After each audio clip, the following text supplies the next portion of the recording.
crédito consignado, ele é uma modalidade de crédito. Quando a gente fala crédito, a gente está falando de um empréstimo. Então, o que é que difere ele de um empréstimo ou outros tipos de empréstimo como a gente tem no mercado? É porque o consignado, ele tem uma característica que ele faz o desconto na folha de pagamento ou na folha de recebimento. Então, ele tira um dos principais problemas que a gente tem quando a gente vai falar de empréstimos, que é a inadimplência. Ele dá uma mitigada muito boa nesse risco e aí a gente consegue tornar o empréstimo um pouco mais eficiente. Então imagina, o mal pagador, ele acaba tirando um pouco dessa oportunidade do mercado. E o bom pagador acaba pagando por ele também. Então quando a gente tem um mercado onde a inadimplência geral é muito pequena, todo o mercado consegue absorver taxas melhores e créditos mais eficientes. O consignado privado, ele é um mercado um pouco menor a nível de contratações. Por quê? Porque ele depende muito das empresas. Então assim, ele é um consignado, então ele é descontado em folha, mas cada empresa tem que fazer o seu convênio com uma instituição financeira. Então tem empresas que têm, tem empresas que não têm. Cada uma das regras de quanto você pode pegar, tudo isso vai depender da empresa e do convênio com a instituição financeira. Quando a gente olha o consignado público, ele tem uma abrangência um pouco maior. As pessoas que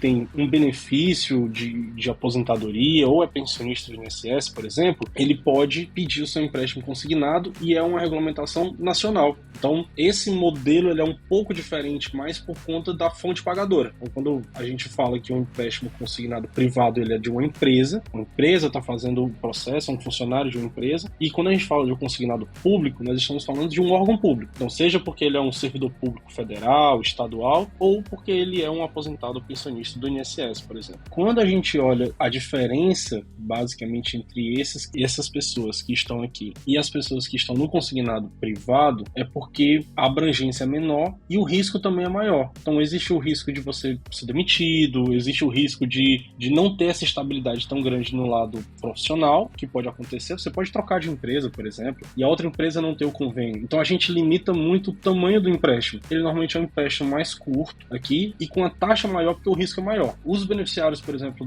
de aposentado, um aposentado é muito difícil que ele perca a aposentadoria dele. Então a gente olha um crédito para aposentados num longo prazo. Hoje o INSS, por exemplo, faz em 7 anos um empréstimo. Então a gente consegue ter um empréstimo com uma duração maior e pode ser com uma parcela menor. Ao invés de você ter um empréstimo de 2 anos com uma parcela grande, você pode colocar em 7 anos. Isso ajuda também a ver o seu comprometimento mensal. Então é uma parcela pequenininha que você paga por um tempo maior.